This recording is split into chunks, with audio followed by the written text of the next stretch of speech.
വാർത്താ നിമിഷത്തിലേക്ക് ഇന്ത്യൻ വിദ്യാർത്ഥികളടക്കമുള്ള വിദേശ വിദ്യാർത്ഥികൾക്ക് തിരിച്ചടിയായി ബ്രിട്ടൻ വിസ നിയമം പുതുക്കാൻ ഒരുങ്ങുന്നു എന്നുള്ള വാർത്ത വരുന്നു. രാജ്യത്തെ വിദേശ വിദ്യാർത്ഥികളുടെ എണ്ണം ചുരുക്കണമെന്ന് ഋഷി സുനക് ആഭ്യന്തര മന്ത്രാലയത്തിന് നിർദ്ദേശം നൽകി. വിശദാംശങ്ങൾ സുറുമി നൽകും. സുറുമി, വിദേശ വിദ്യാർത്ഥികൾക്ക് തിരിച്ചടിയാകുന്ന ഒരു കാര്യമാണ്.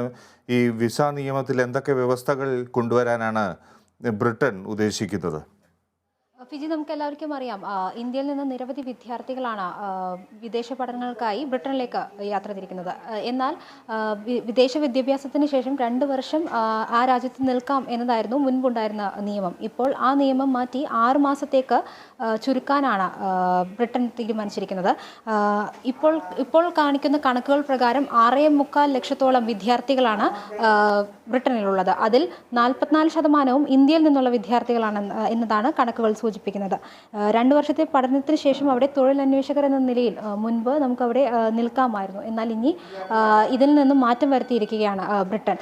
രാജ്യത്തെ വിദേശ വിദ്യാർത്ഥികളുടെ എണ്ണം ചുരുക്കണമെന്ന് ഋഷി സുനക് ആഭ്യന്തര മന്ത്രാലയത്തിന് നിർദ്ദേശം നൽകിയതനുസരിച്ച് ആഭ്യന്തര സെക്രട്ടറി സുവല്ല ബ്രാൻവാർ ആണ് പുതിയ നിയമത്തിന് കരട് തയ്യാറാക്കിയിരിക്കുന്നത്.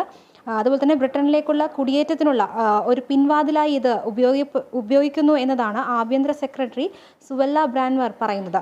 കൂടാതെ ഇത്രയധികം വിദ്യാർത്ഥികൾ ഈ രാജ്യത്തേക്ക്, അതായത് വിദ്യാർത്ഥികൾ ഓരോ വർഷവും ബ്രിട്ടനിലേക്ക് വരുന്ന സാഹചര്യം ഗുരുതരമായ പ്രത്യാഘാതങ്ങൾ സൃഷ്ടിക്കുന്നു. അതായത് വിദ്യാഭ്യാസ മേഖലയിലും അതുപോലെ മറ്റു മേഖലകളിലും ഒരു ഗുരുതരമായ പ്രത്യാഘാതങ്ങൾ സൃഷ്ടിക്കും എന്നതാണ് നിയമത്തിൻ്റെ അടിയന്തരമായി 2 വർഷം എന്ന് ചുരുക്കി 6 മാസത്തിലേക്ക് മാറ്റാൻ കാരണം. ശരി.